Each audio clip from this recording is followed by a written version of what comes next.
3號強風信號喺上晝11點40分發出，預料本港平均風速每小時41至到62公里。喺中午12點，強烈熱帶風暴小犬集結喺香港之西南偏西大約160公里，即係北緯21.6度、東經112.8度附近。預料向西南偏西移動，時速大約12公里，橫過廣東西部沿岸。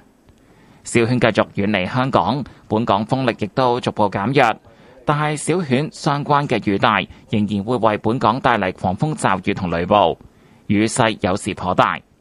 3號強風信號將會維持一段時間。當小犬對本港嘅威脅進一步減低時，天文台會改發1號戒備信號，或者取消所有熱帶氣旋警告信號。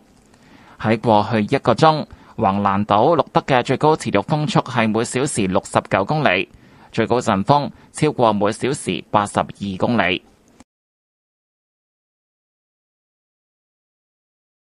The strong wind signal, number 3, was issued at 11:40 in the morning. This means that winds with mean speeds of 41 to 62 kilometers per hour are expected. At noon, severe tropical storm Koinu was estimated to be about 160 kilometers west-southwest of Hong Kong, which is near 21.6 degrees north, 112.8 degrees east, and is forecast to move west-southwest at about 12 kilometers per hour across the western coast of Guangdong. Koinu continues to depart from Hong Kong, and local winds are weakening gradually. However, the rain bands associated with Koinu will still bring squally showers and thunderstorms to Hong Kong. Showers will be heavy at times. The strong wind signal, number 3, will remain in force for some time. When the threat posed to Hong Kong by Koinu is further reduced, the observatory will issue the standby signal, number 1, or cancel all tropical cyclone warning signals. In the past hour, the maximum sustained winds recorded at Waglan Island was 69 kilometers per hour, with maximum gust exceeding 82 kilometers per hour.